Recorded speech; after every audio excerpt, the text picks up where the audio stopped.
Welcome to the Where Do Gays Retire podcast, where we help you in the LGBTQ plus community find a safe and affordable retirement place.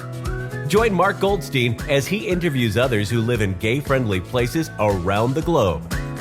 Learn about the climate, cost of living, healthcare, crime and safety, and more. Now, here's your host, Mark Goldstein.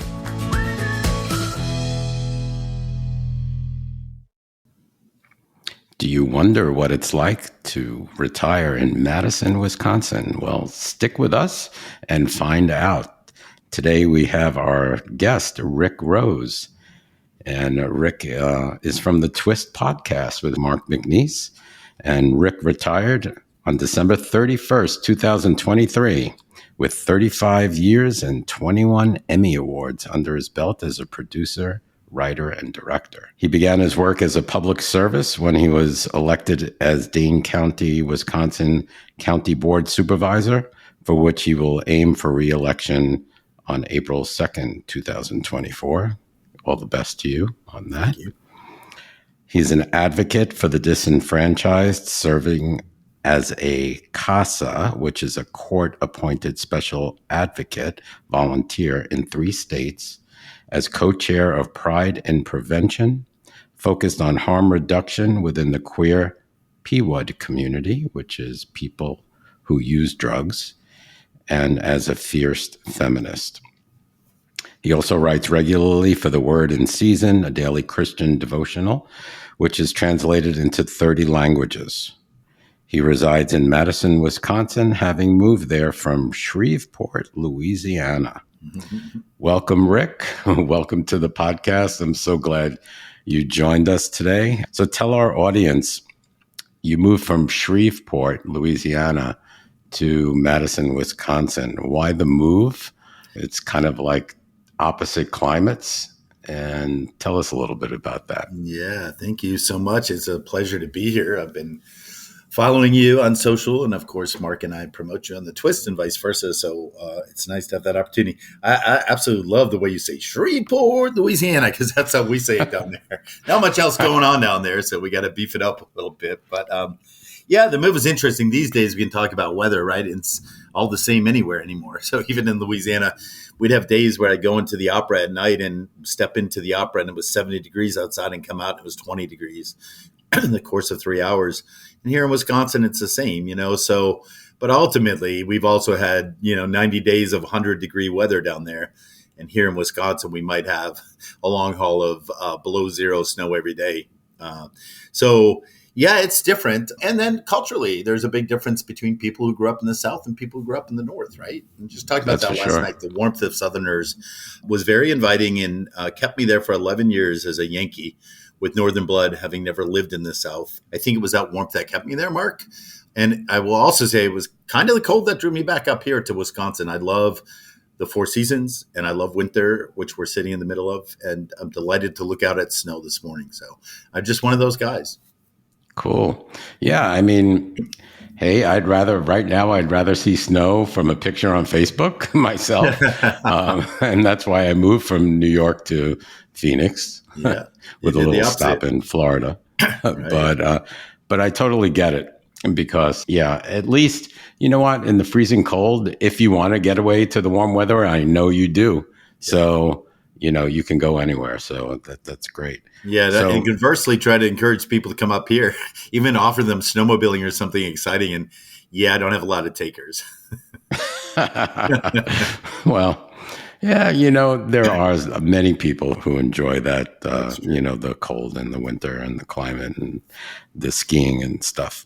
So you should get takers. I hope so. So tell us, where is Madison located in the state of Wisconsin? Yep, it's smack dab, almost on the border to Illinois, right? So you go to the bottom of the state, almost smack dab in the center. So if you're looking at the mitten, which is kind of the shape of Wisconsin, with Door County being the thumb, just go to the bottom of the base of your hand where your wrist is, and it's right dead center in your wrist. So perfectly located, if I might say. Yep, there you go. Good. There it is. Yeah. Quite close to Chicago, very close to Milwaukee, not far from Minnesota. So I think when you look at Midwest cities, it's perfectly located.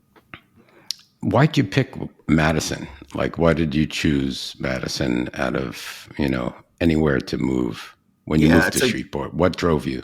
yeah. So I am a Wisconsinite by birth, and yeah, born on kind of closer to the Door County area. For a point of reference, as we talk about the hand, it was work that brought me back. Like we said, I just retired, and a mother who's 82, and to be around them, Mark, was really important to me. I was not understanding what everybody loved about Madison, and now I will tell you, 6 years later, I'm happy here, and I'm happy to have retired here. Yes. Cool. I love it. Love it. So tell us, let's get into the climate. In the summers, does it get hot and humid? It does. We have a lot of lakes. I'm looking kind of at some statistics. Basically, February, March, April, you're talking about 30 to 50 degrees. You get into May and you get into the summer months, you're talking, early summers in the 70s. You can hit a 100-degree day, but that's rare. But because we have lakes, we don't have that arid, dry heat like you guys have. And we don't have, certainly you reference Florida, I reference Louisiana. We don't have that muggy hot either. Humidity. Yeah, it's just a perfect hot, if you will. Not too dry, not too moist. That's great. Yeah. That's great. And how much snow do you get in the winter?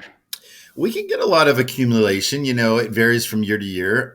This year, we had a stretch of about 3 weeks where there was at least 2 feet of snow on the ground for that entirety. There's currently snow here. Snow can stretch, usually we say, from Halloween to Easter. I mean, you can see white on the ground off and on with most consistency in the middle of that. So like this time of year. Now, I will say I also do spend some time in Vilas County where my mom is. Went to high school up in Vilas County, which is way near the UP of Michigan. If we look at the Mitten again, we're topped with this little band that goes out, which is the Upper Peninsula of Michigan. And when I go up there, usually it's abundant snow for recreation, like snowmobiling and cross-country skiing, the things we talked about. But this year, sadly, I think it's the only time in history I can recall we never even were able to open the snowmobile trails. And so we had more snow in Madison than in northern Wisconsin. So, you know what I'm referring to here. It's just unpredictable. But overall, yes, it's a wintry environment. Yes, we get a lot of snow. And yes, it is cold. Yeah, but I'm sure that the city takes care of it and plows everything out really well. They do. Little controversy this year, and the mayor had to respond to it. The practices of plowing are different now, and I think a lot of it has to do with people being more litigious and more danger if a school's energy shuts down from an ice storm or, a bus derails because of snow. So school closure are more common, and I think that's also because we're used to a world of video, having kids been educated for 2 years on the video realm. But we also practice differently. We don't use salt in the city anymore. There was too much damage to cars. Yeah. So we use sand, and they'll plow, not like when we were kids, they get out and plow all the time. They had to get us to school. Now they're strategic about how they plow, and they care about safety. And so they'll encourage you just to stay in for sometimes 24 hours before they really get out and plow. So hearing the plow out there means it's safe to get back out. But I mean, they do take care of it, but people are still kind of coming down on the city of Madison for not, doing it soon enough, if you will. Got it. We're also, let me point out, because I find it interesting in my video work, I did a video on this, one of my most favorite videos. We also use cheese brine because we have so much waste from cheese processing that in cities and counties where there are cheese plants, they take that brine and they use it on the roads to melt. Yeah, it's kind of unique. It's a unique thing in Wisconsin. Oh, that's kind of cool. Yeah, it smells a little cheesy. Absolutely. But it works. A little cheesy. Yeah, it is a little cheesy. I wonder if it smells. Yeah, it does a little bit. Yeah. It does. Okay. So tell us, is living in an LGBTQ plus neighborhood or community important to you?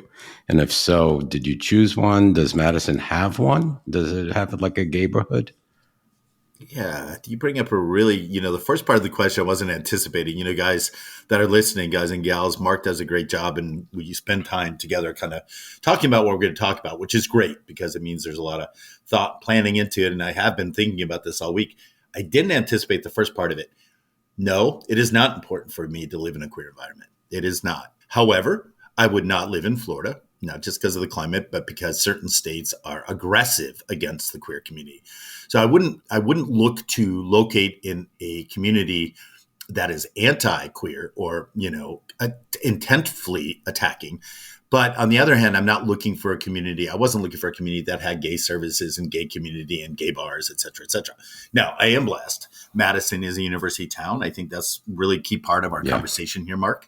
You won't find a lot of natural Madisonians. As a matter of fact, I was talking to an editor who edited for the Beloit Daily News, which is where I went to college, just an hour south of here. Last night, I had dinner with him and his wife. And Bill said that, and you may know this from your work, that usually a community every 5 years has shifted its population by 50% of the population has changed. That has to do with retirement, bringing people in or people going. It has to do with births. It has to do with jobs. So every 5 years, you're kind of looking at a new population. Consistently, however, because we are in a university town, I would suggest, Mark, there is a liberality and a progressiveness in Madison that we all know. People refer to us as Portland. I want to say we're beyond Portland. It's a little different. It's an intellectual progressiveness that I really enjoy about being here. And therefore, the gay community is quite prevalent. We have a community group, community organization, nonprofit called Outreach. When you mentioned Pipsy earlier, sitting on that Pride and Prevention team, that is a partnership between Outreach and other harm reduction facilities.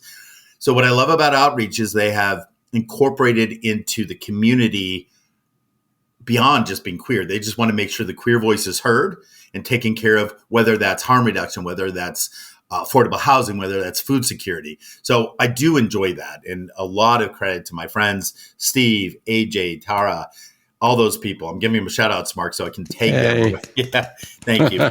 They do great work. And I'm proud to say I live in a city. And also, if I'm going out for a cocktail at the end of the day or before a meeting of the Dane County Board, I must admit sometimes I do have one liquid libation to kind of calm my nerves. That will be at a gay bar called Shamrock. And it's probably one of the oldest bars in the Midwest. So shout out to Bobby at Shamrock for keeping that established. Yay, Bobby. Yay. You know how rare that is to have a community with a gay bar, right? I mean, it's not as common anymore. Yeah, that's true. With all the apps here in Phoenix, we do have quite a few, and we have a, pretty large gay community here. That's great. The thing is, I agree with you as far as I would not live in a place. In fact, if you look at the HRC MEI Municipal Equality Index, they have this year said that certain states are under state of emergency, meaning cities within that state have, just gone ahead and done some anti-LGBTQ bills and stuff like that to harm the community. So I would not live in any one of those states. No, for sure. And to put that in context with our conversation here, I will say that when that study came out and defining it for the first time, I think HRC actually used those terms that you're using, state of emergency. That is the week that I fired up as a legislator and created trans sanctuary for our county. I was hearing stories from parents who said their kids were afraid. This was the time like you and your husband experienced in Florida when people were migrating out of Florida because they had trans kids, where parents, maybe I shouldn't get on this path because I do get emotional, but where parents were fearful to raise a child, And so I stepped it up, and it was very controversial. It was a very long meeting, but we were the first county in the country to do a trans sanctuary and protect our trans community as a result of the study you're sharing. So even though we're liberal and progressive here, there are still a lot of haters, and there's still just a lot of people that are ignorant and lacking knowledge that we need to show that, we get to hurt you.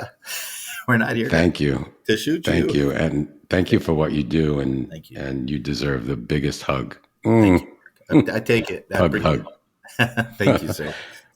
You're welcome. So, okay. So does Madison have actually a gayborhood? Could you walk down like streets and you see gay bars or gay establishments, businesses, or is it just integrated? Yeah, not as your listeners would know. It's just integrated. Shamrock sits near the Capitol, but it sits in the group of other taverns. We're a big tavern city. Right. Old school taverns. Bar tops. I go back 200 years. It's funny because two of the bar tops for two of the restaurants. We're also in major development, right? We're in major growth. We're expecting our population to increase over the next. Everywhere's facing this, but Madison in specific is growing hugely, and I think we're expecting 25,000 new people in the next couple of years. And so these older buildings are being torn down. But when they are, the bar top mark is actually preserved and given to the new building that goes there. So in one case, Silver Dollar, which is being torn down for a museum, Wisconsin History Museum, the bar will actually be the bar top in there. And in another case, one of my favorite establishments called The Avenue, which was torn down, they took the unique bar and they built it into the floor of the new Children's Symphony Rehearsal Hall, which is built there. So it's a little, we're a little into our alcohol and things, but I got off nothing track. wrong with that. Yeah, no. So there's no real gay neighborhoods. There are more like there's a place we call Willie Street, which is Williamson Street. That's more like the Haight-Ashbury, if you will. So it's going to be prone to have, maybe more queer residents. Yeah. But as I'm going through my head, no, there's not like if you were moving here and you said, hey, where do I want to be near queer community? No, I would say that, we probably skew way more than what people still define as 10% of us are queer, right? That's ridiculous. But I would say there's not a neighborhood where you'd be unsafe living as a queer person. That's cool. That's cool. And why do you think Madison is going to experience so much growth in the near future? It's interesting. Before the show started here, I had told you, Mark, that U.S. News and World Report put out their best city index. And it's based on many things. These things are based on transportation, affordability of housing, quality of life, recreation, all these good things, right? And so we were rated number 3 this year. That's phenomenal. That's and I great, think a lot, and I think a large part of it is for the things we're talking about. We have tech jobs. There's a lot of gaming companies here. I looked at the average age of people living here, and to be quite frank, we're kind of talking to the retiree community. If you don't like being around young people, don't come here. It's 35 to 38 is the average median, of age. Right. We're a little College above on the town, pay too. index. We are voted often as the safest and best place for women to live because of equality of pay. We have a lesbian mayor. My friend Satya is our mayor, one of the first elected lesbian. Yes. Yay, Satya. Now we can tag her too. No, Satya has been a pure joy to work with. But because of that, I think, all of those issues. And I think the progressiveness of the city environmentally, we're a great city. Just last week, I think we passed 100% renewable energy in all of our county buildings. I'm going to applaud John Welsh, who runs our... So important. Yeah, it is. These are people, he's our director of those kind of works, that relate to waste management. Yeah, it's just a fun city to be in. And I think also university vibes bring a lot of people in. Yeah, all that good stuff. Yep. It sounds like I'm going to have to pay a visit. Oh, yeah. It's definitely a great town to visit. Yeah, for sure. So, okay. How about meeting people? I know you're very outgoing and a phenomenal amount of people. Yeah. But how easy do you think it would be to make friends either in the queer community, gay community? Yeah, and like you and I talked about in our pre-call, the good, bad, and ugly. I want to say overall, I'd probably give Madison a 90% place to retire consideration. Part of that is it's not, everyone says the Midwest is so warm. I would argue that. I actually like the harshness of New York, and I like I like the hospitality of the South, like we talked about. I found LA when I moved to LA not to be a welcoming city, and I would put Madison there. I'm fearful to even say it because now we're tagging all these people. They're going to be like, and they're not friendly. Yeah, we give you hugs and kisses. I just wasn't making friends. Now I came from a community. When I moved to Shreveport, Louisiana to work in film, I was embraced by everybody. So I was connected with film industry people. These are people I hadn't talked to that were shooting there in from LA. So like Shreveport is also unique because unlike Madison, it has a lot of people that have lived there all their lives. But it also has a lot of freshness that comes in for 12 weeks to shoot a movie or military base there, Bossier City.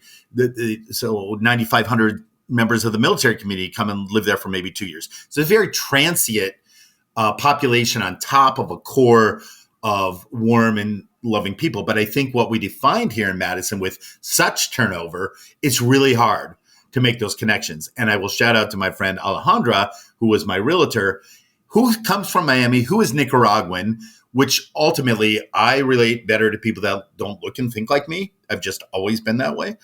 And there's a lot of that in Madison. And when I got, that friendship, she said, you got to meet my friend Sky. Sky works in harm reduction. So therefore I was able to move into that realm. And then through Sky, I met other people. So, it's that connection.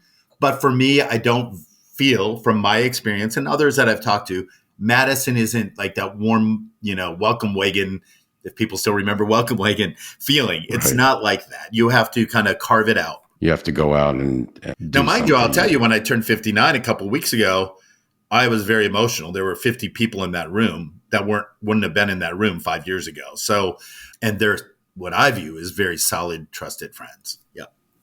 That's quite a bit. It's I cool, know. I yeah. see you online and social media with a bunch of different people everywhere. Usually women, right? Everyone's like, Yep. you got so many girlfriends. Yep. I'm like, yeah, what's wrong with that? Yeah. Girlfriend. I love That's it. funny. All right. How about, does it get more conservative as you go outside of Madison? How's that vibe? Or is it, usually a city is very, liberal and kind of safe for our community. But as you go out in the suburbs, or it gets a little less and less, is that the same around Madison? I would say, yeah, we're talking in this era after a Trump presidency and maybe before. We won't even put it out there, but even the fact that we're considering another Trump presidency, had I answered this question years ago, Wisconsin historically, the capital is Madison. Wisconsin historically has been very progressive state, as we know, and usually blue. That's been lost to red, not because of Madison. I mean, Madison, Milwaukee, Green Bay, like you referenced, Mark, those are our three largest population bases. Very different. Madison is a white-collar, urban, professional, computer-led city. Milwaukee is a little bit of a blend, but skews more still toward blue-collar. And Green Bay is definitely blue-collar. But usually those blue-collar workers also are more liberal-minded, right? They want things for their families and things like that. And Green Bay, by the way, did make that top 100 list. I think it was like number 8 or 9. So it's also a likable city. But I think beyond those pockets, yes, when I get up to Vilas County, I'll refer to this. When I was 17 years old, now mind you, that was back in whatever the 80s, I wanted out. And I applied to be a foreign exchange student. I went to Japan. I knew, and I think that relates to my comment earlier. I've always wanted something other than what I was born into. Not that I take full pride in being a white cisgendered male. I do. I'm not worried about that or ashamed by it. But you get into those pockets. I left that area. I still go up there to see my family. Now, mind you, even within my own family, I'm the only Democrat. I'm the only progressive-minded one. Do they love me? Yes, but in full disclosure, my brother and I aren't talking right now, right? Because of some political belief differences. And so I think I just hit to the core of it. It can be very dangerous. Now, mind you, get in your car, go to Chicago, go to Milwaukee, like we talked about, the other Minneapolis. Boy, there's great things happening in Minnesota, in my opinion. Great safety net up there for people, with a really liberal governor. St. Paul just having its first all-women city council with, I think 7 of the 9 women being BIPOC. Hopefully that feeds in. But Wisconsin has become this hot seat, right? It lost Hillary the election. It's always looked at. You've got Ron Johnson and you've got Tammy Baldwin. What is that about, right? Tammy represents our voice. The other dude, whatever his name is, Ron Johnson, represents the rest of the mass of Wisconsin. But fortunately, the people, by count, I would say it's probably more of a progressive state still. Do you have an escape plan? Palm Springs, yes, immediately. Book that flight. I kind of feel, and we were talking about this, my husband and I, we kind of feel better living in a blue state. Really? I would bet. Yeah. But we don't live in a blue state, but it's turning blue. And then you have the situation, stay and turn it blue. Yeah. So, and that's where I side, Mark, like we talked before we started rolling here, just full disclosure, I told Mark, I feel old, but still relevant. And you said it also, you're doing this for a reason. You want, you've reached out, people are responding to you. And likewise, my public work, I want to do it in Wisconsin. I'll tell you, I've had an opportunity to go back to Shreveport. Louisiana's kind of interesting, right? We know it's very red. Now a new governor in there has made it even more red. Louisiana and Wisconsin are very akin, by the way. We're party states. We like to drink, full of life. They have their foods, like they're known for their foods, right? Like gumbo and jambalaya and crawfish. Right. We're known for our foods, beer and cheese. And Cheese. wine. Yeah, it's like weird. Like there's some similarities as much as I define the differences of the two, but some innate similarities. One of those options was to go back and run for mayor in Shreveport or to run for the parish. You know, it's the only state that has parishes, not counties, for those that may not know, right. but I think most people know. I would not do that. I don't want to be struggling against a wall. Nor would I want to be an elected official in Vilas County where my mom is. I want to be in Madison. I want to signal to the rest of the state. I want to be my city, the capital, the state capital. I can walk into the state building, you know, the Capitol building, and meet my friends that are assembly people because they're my neighbors, or get in touch with our governor. God love our governor. You know, thank God he's got veto and that the superpower isn't there. You know, we also live in a state where you cannot, if you're a Democratic assembly person here in Wisconsin, Mark, you can't introduce legislation. It has to be Republican led. That is ridiculous. But that's why I'm here. I'm more of the second case. I don't like the conflict, but it motivates me. It's like that hoop of fire. You got to jump through it and not let it hold you back. Good for you. Yeah, well, thank you. Applause for you. Yeah, practicing my speech for April 2nd, I guess. I'll be rooting for you. There you go. Thank you. Can you tell us what the local economy is like? Example of a single family home, 2-bedroom, 2-bath, approximate cost, and rental apartment, 2-bedroom, 2-bath. You have any idea? Yeah, for sure. I do. I have a lot of ideas because sitting on there, we talk about affordable housing all the time. And it's sad. I mean, I think I've heard it said that there's no such thing as affordable housing anywhere. I'm just looking up in this story that came out today. Journal Sentinel, Milwaukee Journal Sentinel did a story about, you know, our ranking in the U.S. News and World Report. And they broke it down with what those costs are. But I will tell you that I do know that we have an average house, maybe 1,300 square feet, is going for $410,000. So, you know, just 10 years ago, I remember $100 a square foot. Now we're talking about $400 a square foot. Yeah, it's up there. Yeah, right. We've had supply chain, whatever. But yeah, my friend Ale, we hang, and she just closed a house. And how big is it? She showed it to me for a young couple just starting out, $410,000. But also this week I had conversations with friends saying, these young couples that are moving here because it's a good place to live, like we described for youngsters, they can't afford to own a house. So it leads us to renting, right? I was with my friends, I'm going to shout out because we can tag them, Tom and Cassie, the other day with another friend. Rochelle is a board supervisor like me, but on the younger side. We're on the east side of town, which is more of I'm on the east side of town, a little more progressive, artsy. West side is a little more established, maybe suburban. People probably hate me saying it, but you get it for point of reference. Yeah. They're paying $1,700 for a 1-bedroom apartment. Wow. When I first moved here, I paid $1,000 5 years ago for a 550 square foot, what do you call it? Studio apartment. Studio. Yeah. That's not good. Yeah. You know? Yeah. And they do say, let's see, monthly rent. Yeah. So here, yeah, we're above the index for what most people make. We're at 58. I think we're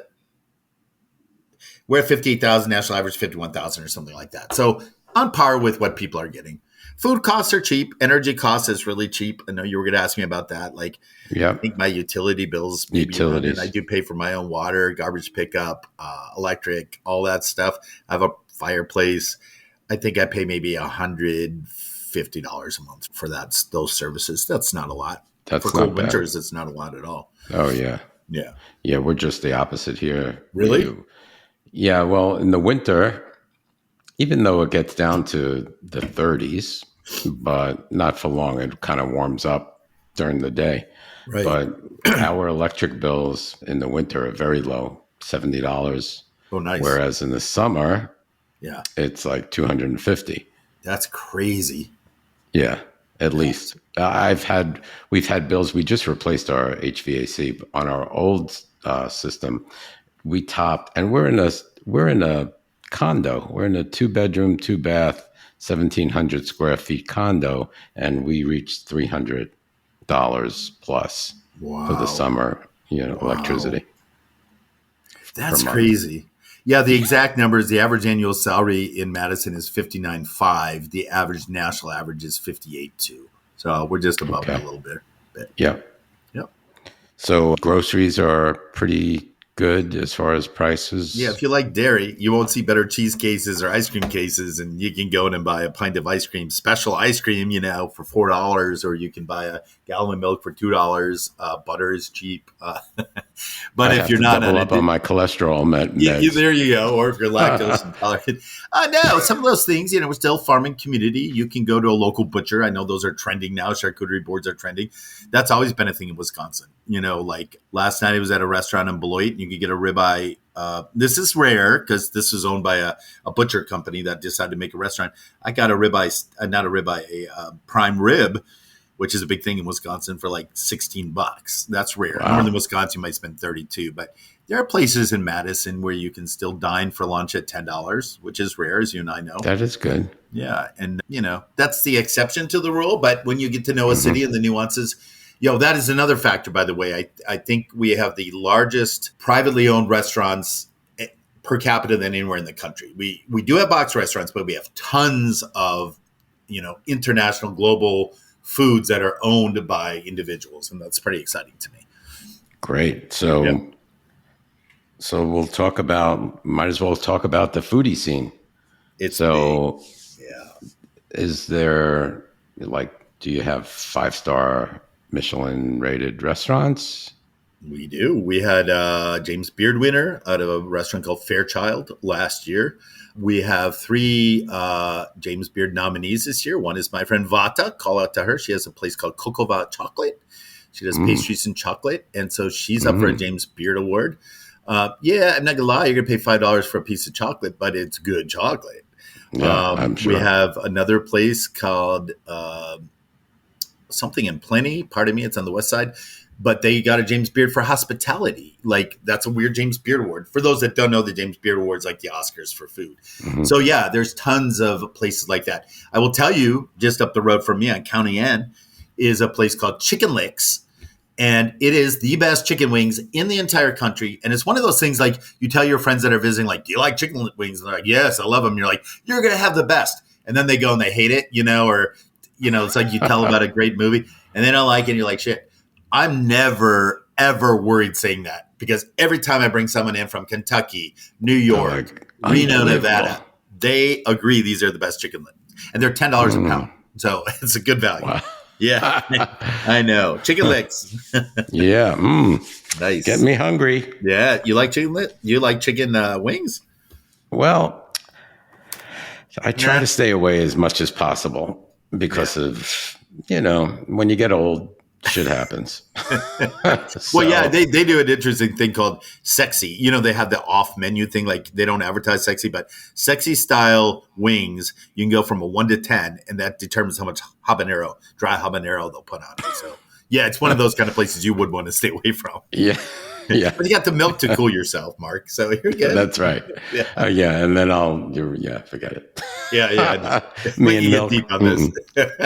I'll regurgitate. No. Yeah. You just can't win at our age sometimes with our bodies. I can't. Yeah. I know. Nope. Yeah. Getting old sucks. But at least it's better than the alternative. For sure. But anyway, does Madison have an arts and culture scene? It sure does. It's quite huge. I mean, I think, and I came from Louisiana, where the music scene, no matter where you are, is big. And I think that we should emphasize our music scene more. We have a really good music scene. There is now a presenting company called Frank Productions. They have a couple venues that they own, a couple they present at. And it's good stuff. Jonathan Van Ness was just here. And now, mind you, I have a personal connection. I know him. I know his mom. And it was great to come and see him. But to see that packed house responding to him goes back to our earlier point. It may not be, that we're living in Palm Springs, but we're living in a city where, and I will tell you, I would say 80% of that audience were straight identifying cis folks. And just the fact they understand non-binary and understand what Jonathan stands for, it was so heartwarming. And that's Frank Entertainment. They just announced Robert Plant and Alison Krauss coming for a show at one of their venues. Wow. Yeah, I just saw Violent Femmes, which is a Wisconsin band. I don't know if you know that, but they just came to one of these venues and played music. And then we have small music venues, with local musicians. And that's really nice. And they range, country's big in Wisconsin, not so much here, but you can go out and see a country band. On New Orleans, on Fat Tuesday last week, I could go to two different options where they were playing jazz music, like good jazz music. As far as the visual arts, yeah, I actually am proud to say that I'm sitting on my second Dane County Arts Commission panel as a panelist to judge those. And it's really worthy. Last one, we gave some dollars to Martin Luther King Day celebrations, which included dance and music and spoken word. We have a comedy scene here. I got to shout out to my friends on Comedy on State Street. We get acts in that are huge. Yes, we get tons of Saturday Night Live. Punky Johnson was here not too long ago. A lot of the Colin Jost from Saturday Night Live was here. Tyler Tomlinson, who has her own series now, she came and recorded stuff there. So the comedy scene, Mark, is really good. And then we also have an alt community, speaking to our audience, those deviants that are on the LGBTQ spectrum. We have a burlesque scene here that is huge. And we have a club here called Crucible that does different events. They actually do S&M events. They do Rocky Horror Picture Show. They do reading. They do things that, you wouldn't necessarily, you might find obscurely on the back street, but these are known events that my friends participate in. So you got me excited. I forget how good our art scene is here. It's really quite good. There you go. And theater and you. Oh yeah. We have the Overture Center. We had production of Les Mis here last night, but we'll also have there's small venues in there.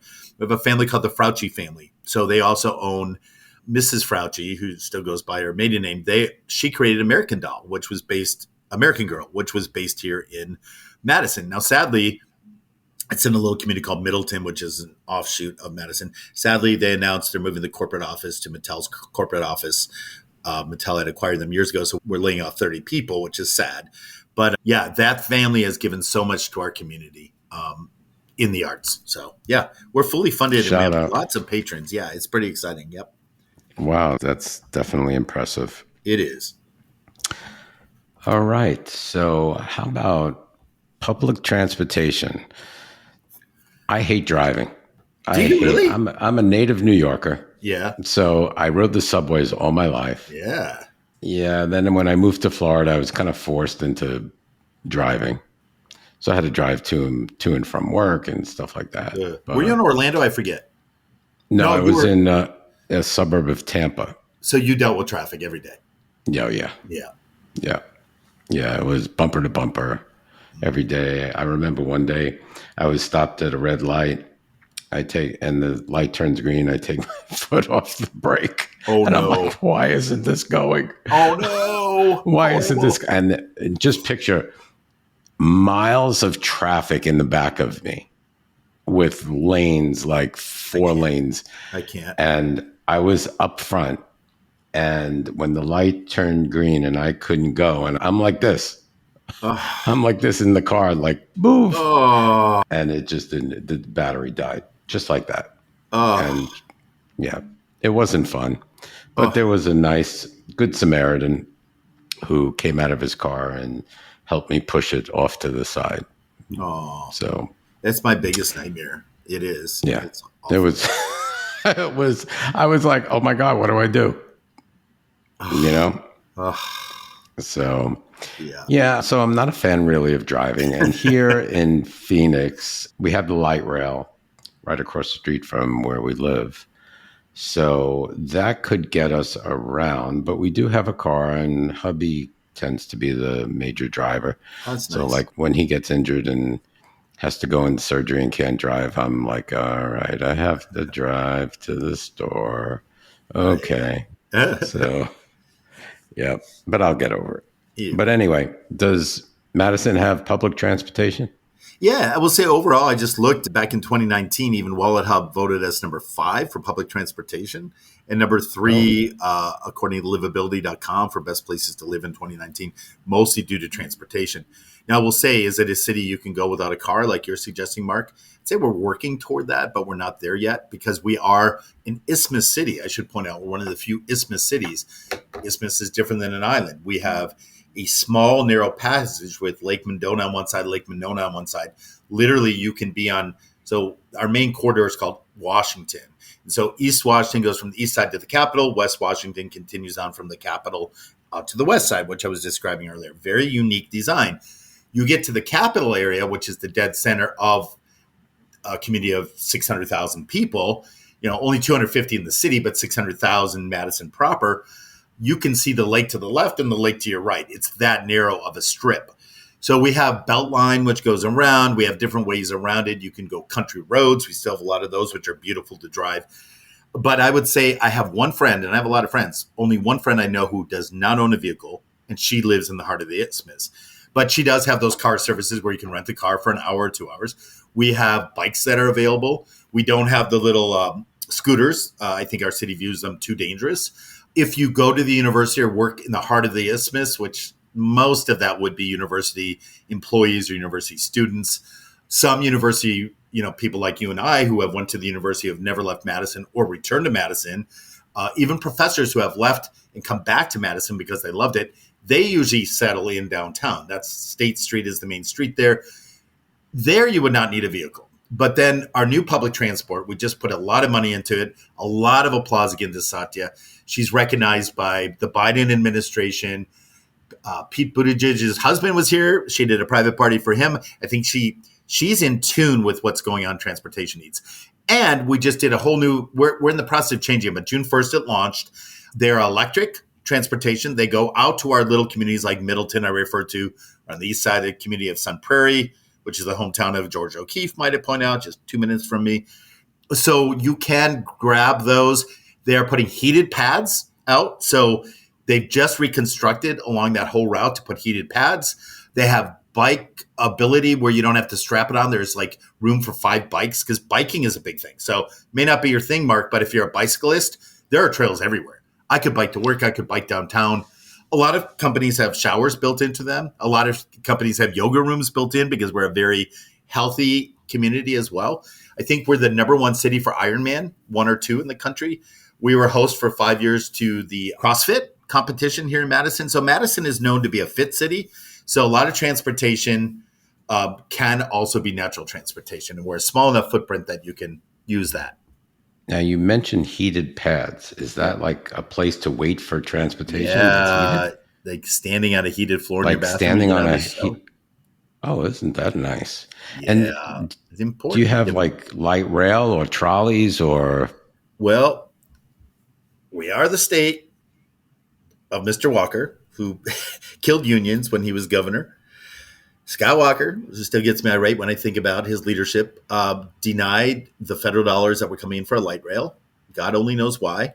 But we are now on the list to be a center for Amtrak. So we're looking at 3 locations in Madison to locate Amtrak. And so that'd be very good. Okay. We are, conversely, we're in a bad spot for sex trafficking, for drug running, because we are between Minneapolis and Chicago, right? So there's a lot of that going on. I think that's in every city, but I would suggest we probably have more of an issue than Phoenix because of where we're located.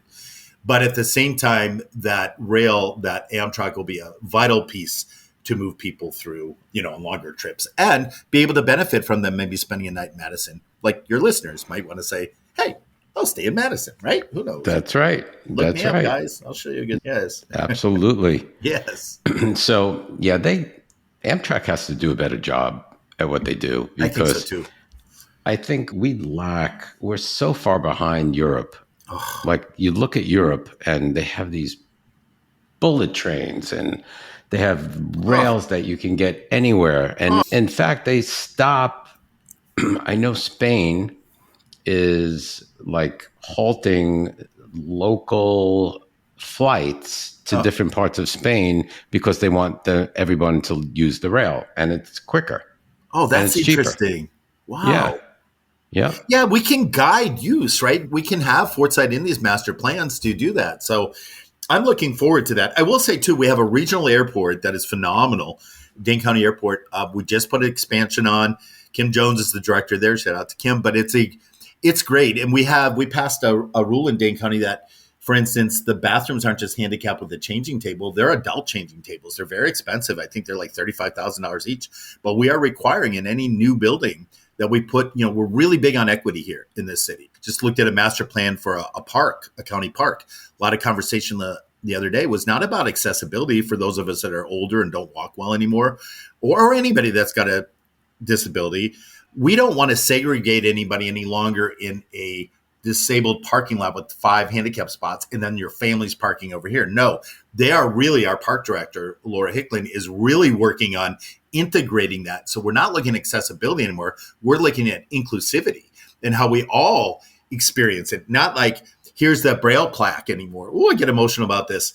It is really a wonderful city if you are, if you are lacking mobility and you have other challenges. It is a wonderful city to look for those equal rights you have. We really protect those rights here, and we go a long way to make that happen. And you will see it when you travel. You're going to go, wow, that's an adult changing table. Maybe only used once a day. That's impressive. Thank you. I'm super That's proud impressive, of the work. and it's important. It is important. And even the messaging of that, just sharing that to your listeners, Oh, yeah. makes me feel good. Yeah. Yay. Yay to Rick. Yeah, this is for Dane County. Dane County. Yeah, I'm really not using this for politics. I really, from my heart, having been an elected official, I encourage any of you in retirement to really consider it. It's a wonderful way. I mean, it's great. This is what this podcast is all about. I want to find out, and our audience to find out what it's really like living in a place. So it's great. Yeah, cool. It is great. And that's what I want to bring. So you're doing it. Yes, kudos. So on to the next. Oh, real quick. Healthcare. Real quick before we hit healthcare, big topic. In the arts world, being a movie file, we lack good arts movies, which is weird, right? You're looking at me like, the hell? You got all this going on. You don't bring in good arts movies? One theater on the West Side, and I will go and waste gas to go see that movie because I want to see it on a big screen. I'm not a little screen guy. But just so you know, if you're looking to live in a city where you can be fed by international film and queer film, it ain't Madison. So just throwing it out there. We got some work to do. Got it. No. Got it. Thank you. Healthcare. What's your question? Sorry, I got excited. Healthcare. So are there a sufficient number of doctors to the population? How long is a wait? If you need to see a specialist, how close is the nearest hospital? How many hospitals does Madison have? Yeah, that's good. You look at hospitals are one of those love-hates, right? They run like a nonprofit and people donate to them. It's like, what the hell are you donating to them? They're charging me a fortune. As a matter of fact, okay, let me step back. We have UW-Madison here, which is huge, and it's a huge medical community. So we have tons of residents. So let me give you the example. My mom, who's 82, will drive down, or someone will drive her down, and she has all of her medical providers here. She goes to a geriatric doctor. She has a orthodontic. She has everything here. She will go out of her way to Madison. It's just a 3-hour drive, 3.5 hours to get the care she needs. I myself, who have lived in LA during the AIDS pandemic, who have dealt with prediabetes in my life, who have eye issues, like major eyesight issues, I have never in my life had better healthcare because of the UW. We have an insurance company that works with them called Quartz, $30 copays maybe. We have Badger Care for people that are, not quite on I always get them confused, but not quite old enough to be on Medicare. You can get Medicaid, or if you're unemployed, Medicaid is great. You pay $5 copay. It's free teeth cleaning, free, whatever. I have many friends that have faced unemployment because of age insecurities. In full disclosure, I am currently on Badger Care, right? I retired. I didn't have something set up to carry on my insurance. I'm not making enough because right now I'm figuring out what I want to do with my life, Mark. I'm probably living off of $2,000 a month, and I'm doing okay. Mind you, I have a roommate, given the cost of whatever. I have a big place, so having a roommate is nice with my travels. He's kind enough to take care of my plants and stuff, but I'm on Badger Care, and I am so grateful for it. So I think we have equality and pretty good equity. We have 3 major hospitals. I think healthcare is abundant. There are great practitioners here. A lot of research being done that comes out of Madison. We have a program called UW Extension. Again, shout out to my friend Carrie who runs that, where they take the studies that are coming out of the UW, whether they're agricultural studies or medicinal studies, and they make them transferable to the public, either through workshops or classes or, what the extension does. They run 4-H. But it's great. So we have this, we're not separated. Like, here's UW and here we are, like a lot of college towns. It's integrated into our lives. So that's a wonderful thing. Yeah, it's great. Yeah, I'm very happy Healthcare with is our healthcare. it's so important. Healthcare Oh, is one of the most important things. Like, Phoenix is pretty good. that's what I hear. You Yeah, have a it Mayo down has. there too, don't you? Somewhere in We Arizona? do. Yeah. Yeah, we have Mayo. It's in North Phoenix or Scottsdale border right Yep. there, Yep. and yeah, Yeah. quality healthcare. It's Although important for anybody, although I especially. don't know if I can get in there. Like if you need something, it's Oh, like you have to interesting. make an appointment. And, they're so like high, you know, Yeah. upper I crusty and Yeah, that's an issue here too. I'm fortunate. I have a mental health provider. I have a physical health provider, and the wait wasn't as long when I moved here 5 years ago. So I think what you're describing is probably more of a national crisis than yeah, that's. I don't know from people you've interviewed, but I think that is a it pervasive is. national issue. It Yeah, is, and it's time we did something about that too. I'm not ready to run for U.S. anything. I don't think we want to take you. Neither you or I want to take that on. No. No, but you know what? Healthcare shouldn't be a privilege. Amen. And You again, know. let's learn from our European friends. Listen, Yes. I'm all about socialism, and I think Madison is a perfect city to explore socialism, but we're not there yet. So, Yep. yep. Okay. So Oh, did we lose some viewers on that comment? Are we losing some folks? no. Okay. So can you like, how far is the hospital? I mean, like, let's say you have an emergency. Yep. Is it like half hour, 15 minutes? No, that's an excellent point. So, like I said, we have an east side, west side. It's very akin to any, like you said, Phoenix and Scottsdale, Minneapolis, St. Paul, Bossier City, and Shreveport. We have everything on the east side, we have on the west side, right? There's a TJ Maxx on both sides. There's whatever. We have the same with hospitals. Now, I will say where I'm fortunate is I am literally 5 minutes from most of my care providers on the east side. We That's built a great. brand new hospital complex. What it's good for the UW. We'll focus on female health. We'll focus on transgender health, which is awesome. We'll also focus on oncology. Emergency room here, but sometimes you have to go to the big hospital, if you will, on the west side. And the farthest it would take me to get there would be 25 minutes. So, That's yeah, fine. it's doable, Yeah. Yeah. So, yeah, accessible for sure, physically. Excellent. Excellent.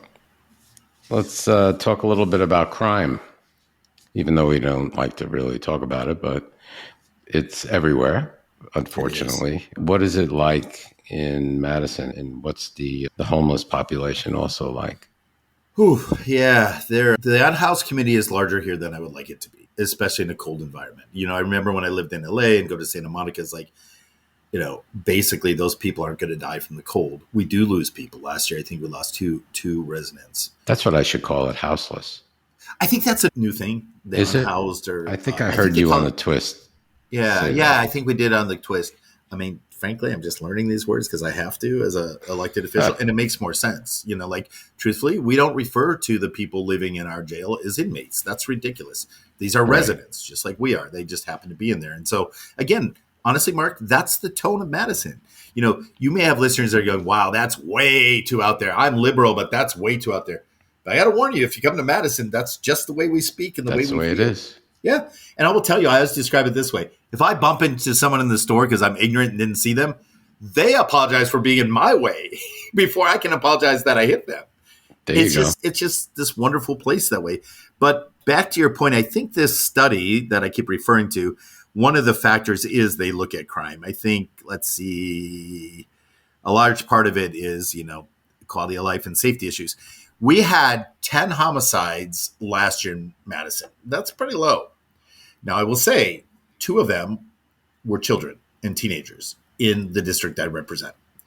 And a lot of it has to do with how we're approaching affordable housing right now. We're moving it out to the east side where we don't have youth centers. And so this is a major issue we're working on. We have the land. We're building these complexes. We're putting people in there that are already challenged, mostly based on the fact that they're people of black or brown skin. In Madison, we call it the tale of two cities. I'm going to be honest with you. And we do struggle still with racial equality. As progressive minded as we are and in action we are, we still haven't taken that in. So we have the highest level of black male incarceration of anywhere in the country. Wow. Black folks make $30,000 less a year than white folks. We have a lot of single moms that are black that are dealing with their kids. And in both of these cases, this young boy and young girl that were killed, they were both single moms in the same freaking building because we're building this without building community. And this is an issue. So overall, you can say, wow, Madison's safe, and honestly, I have female friends, they don't think like you and I, Mark. Like I finally realized a few years ago, like if I was women, I'd have to think of safety different because I'm a cis man. I don't, but my female friends will walk downtown on the cis and feel so safe, which they wouldn't do when they're in Colorado even. But the problem is it is safe that way. And there was years, I think there was I'm not exaggerating here, maybe a 20-year stretch where there wasn't a homicide in Madison. It just didn't exist. Wow. And now with, again, national issues, gun availability, all that kind of stuff, we're running a risk. And we're really finding it in youth in Madison. And that is a problem. And it's Black youth. And so I don't have more to say about it. Truthfully, that's not your community. You're probably very safe. But until everyone's safe, none of us are safe. And so, right. Yeah, so it is somewhat of an issue. But that's pretty low compared to other people you talk to, right? I'm guessing. Oh, absolutely. Is it? Yeah. I'm comparing it. Phoenix is probably 10 times the size, but yeah, and we get 10 homicides maybe a day. Yeah. I mean, Shreveport, Louisiana, one of the most dangerous places to live. It's awful. Yeah. So, you're doing good on the crime scene too. And the homeless population, the government is doing something to get them off the streets. They are. We have, at least what we start with is bringing it to the attention of the community. We do, press releases and forums and, elected officials and people working in those departments will bring it up. We do have an issue, again, talking about youth because we're growing so fast. And we have a lot of youngsters because with those 38-year-old people, most of them have kids, right? My pastor this morning shared at church, our church, the average number in a Christian church of adults to kids is 10 to 1. 10 adults for every kid. Our church is 3 to 1. 3 adults to 1 kid. And that is typical in Madison. You will see a lot of kids. You will see a lot of single moms because, again, the safety issues for women, transgender freedoms. I have tons of single moms that have transgender kids and they feel safe raising them here and healthcare equality. But we have to work on this youth issue. So if you're a retiree that doesn't want to be around kids or pets, frankly, we allow pigs in our city. Now I think we allow chickens in our city. Now they're doing a hearing to allow goats. Again, we're a little too liberal. No, Mark, it's for real. I just was talking to the mayor the other day. She's like, yeah, Rick, I think we're going to get goats in the city now. Now you're going to have goat milk. Exactly. But you're going to milk them.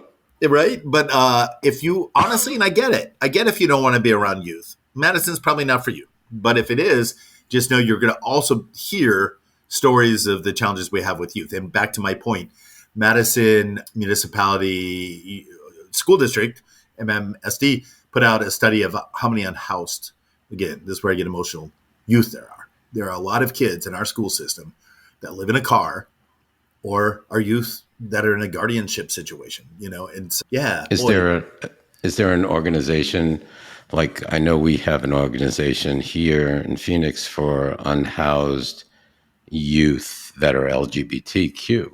That's fantastic. We need to do more work in there, but yes, we do have programs. But I will tell you, as a court-appointed special advocate, I had a young man that was not getting along with his foster home, could not by court be returned to his home for that day. And as his ward, it was on me. Oh, by then I actually was not his advocate. I had become his guardian. So I was his guardian of a state. He had turned 21. And I'll be damned, I couldn't find a bed for him anywhere, and that was heartbreaking. And in Wisconsin, a guardian is not allowed to take the child in their home. A lot of states, the guardian often takes care of that child. Wisconsin, it's not the case.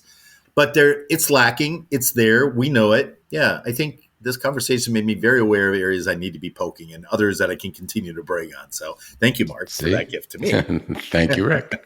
It works both ways. Yes. So what do you wish you have in Madison that you don't have that you might have had elsewhere, like Shreveport? I'd say immediately a film scene. We had it in Shreveport. It's a wonderful place called Robinson Film Center. Always had new movies and programming in a restaurant upstairs. And it's one of those you get the food and bring it down. Mm-hmm. Even we have one venue that still does that. Our other venue that's huge, you still got to get the food and bring it in. We don't have this. And honestly, we don't have a movie going. I think maybe this is national, everybody's streaming, but God, love film, man. I mean, and having worked in film, I guess I know the artists behind film, Mark, are film artists. They're not TV artists. They're designing these projects to be seen on a big screen. We got to keep that alive here in Madison. And so, yeah, I think I miss that the most. And I miss crawfish. I miss crawfish a lot. I miss seafood. I mean, yeah, we have okay sushi, but being where we're located, we're kind of lacking of some of the wonderful gifts that you may get in LA or in New York. I'm sure you miss a lot of the food experience in New York, right? Oh, I do. Ooh. Yes.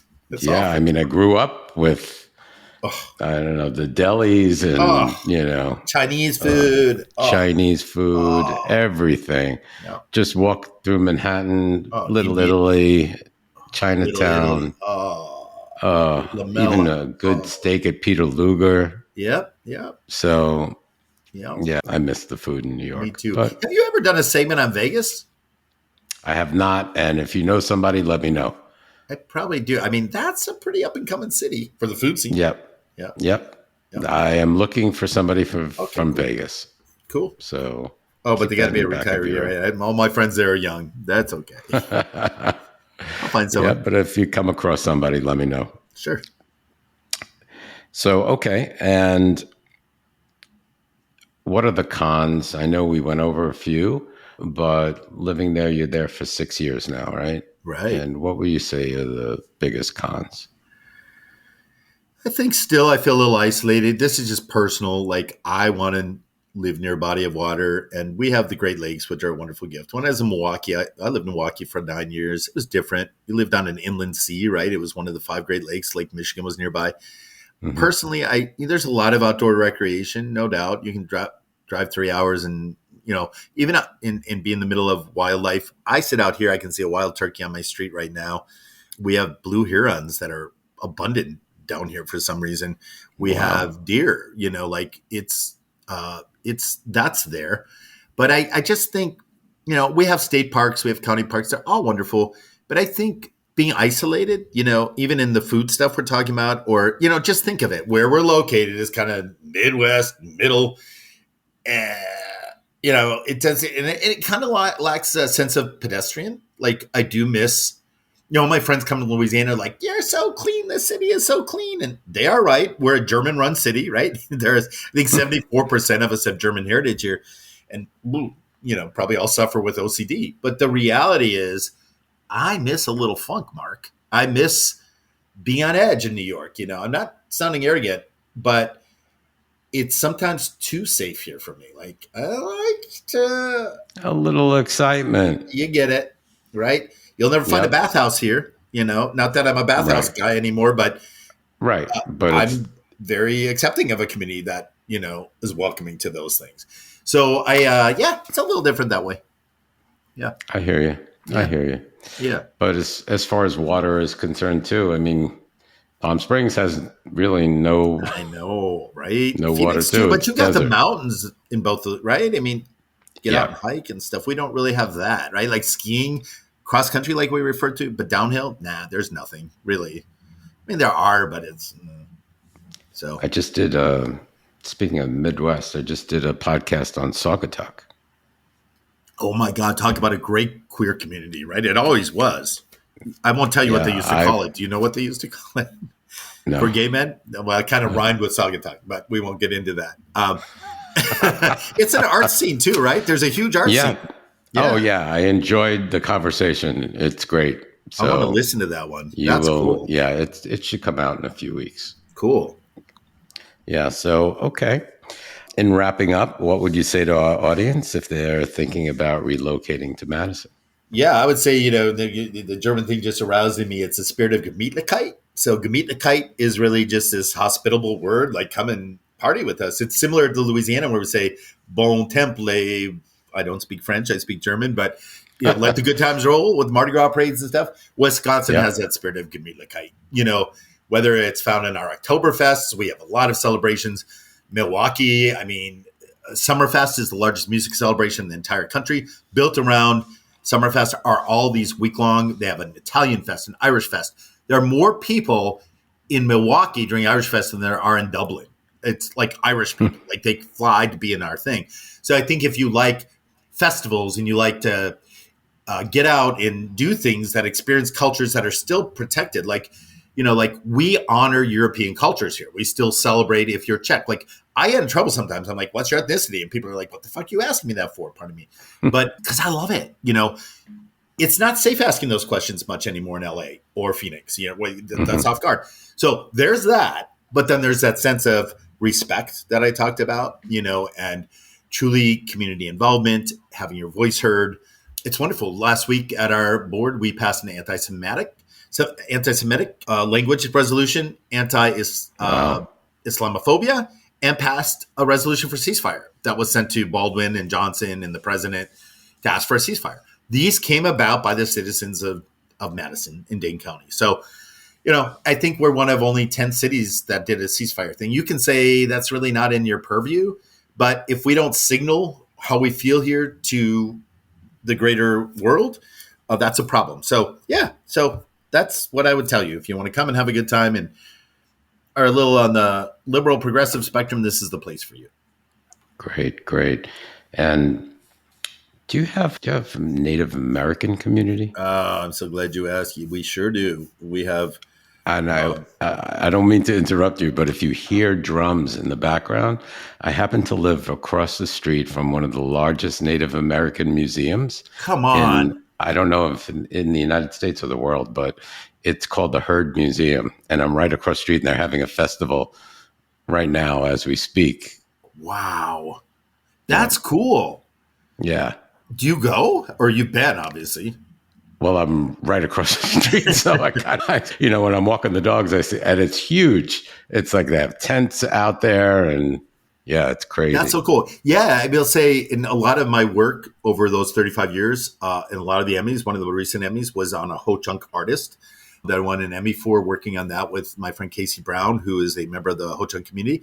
We are on Ho-Chunk land. I did a tour recently with some legislators from the oral perspective of Native Americans that our school go to school. We are the first university to pass full scholarship for anybody with indigenous blood. You can get a free ride at UW. Wow. We have 11 federally recognized tribes here in Wisconsin. They go from Ojibwe to like I said, the Oneida Nation, but also the Menominee Nation, Potawatomi. I worked at the Potawatomi Casino. We have a lot of casinos in Wisconsin. A lot of retirees like casinos. We have a lot of native casinos. Yes, they do. They do not serve free alcohol. So that's one rule in Wisconsin makes us a little different from gambling. We have 2 urban casinos, one in Madison and one in Milwaukee. We're building a new one in Beloit. But then if you look at the heritage, yes, we just funded a new heritage center for $200,000. I'm very proud that I did a resolution for honoring Indigenous Peoples Day. And so we're one of the first counties, I think the second county in the country to do Indigenous Peoples Day. It's a holiday for the county. Yeah, thank you. And so, that we are really embracing, I'm glad we ended up here because we're taking it back to the roots of it. But when I did that college tour, what really touched me, we have more mounds, native mounds, than anywhere in the country, if not the world. And we literally, if we recognize those, and I will predict within 20 years, we could be a UNESCO site. That's what our tour guide was telling us. It's so pervasive. And finally, as you know, with the movement of really honoring that with land, acknowledgements and things like that. Yeah, I mean, you live in a place that's totally filled with that in general, anywhere you go. But we're finally recognizing that. How did you even know to ask that question? I'm curious. Did you know Wisconsin had a bit of it? I just heard your previous conversations, maybe on the Twist. Okay, gotcha. About that. So I was like, oh, that's a good question to ask. Yeah. Because it is. And the drums are going right now. Yeah, yeah, I love it. I love drumming services. But my friend actually is the executive director of what's called Native American Tourism Association, whatever. So what they do is they promote Native American tourism now. So that could be anything from going into Bad River or Red Cliff and going through, the reserve and experiencing kayaking or natural beauty. But it could also involve learning the history of the mounds. So we are really building out tourism. My friend Kimberly's really working on building out tourism that still respects it. One of the big festivals that I referred to earlier was the largest in the country. It was called Indian Summer, founded by some friends of mine. It ran for 25 years. They just ran out of funding, but they had an arts circle and they had an education and it was great. So the celebration continues here. We're also close to Canada. So, there's a lot of that going on. So, yeah. Great. I'm glad I asked that. Yeah, I am too. I got excited. All right, Rick. Well, I want to thank you so much for Yeah. joining us on the podcast. It was really it's definitely an experience. I really knew nothing about Madison, and now I leave with a feeling like, that's a place I want to visit. Well, you are always welcome here with your husband, and Thank you. will. And I mean that from my heart. Like I'll take you to I know Shamrock. you do. We'll have a good time. I'll show you a good time. I know you do. And I know we'd have a great time. For sure. Oh, thanks, Mark, for this opportunity. And thank you all for listening. Yeah, thank you. And we'll talk soon. Okay, Rick? Thank you again. Good. Thanks, guys. Bye-bye. Thank you for listening to the Where Do Gays Retire podcast. If you enjoyed today's episode, please subscribe to our podcast and consider making a donation by clicking the coffee cup on any page at www.wheredogaysretire.com. Each cup of coffee that you buy costs $5 and goes towards helping us continue the podcast.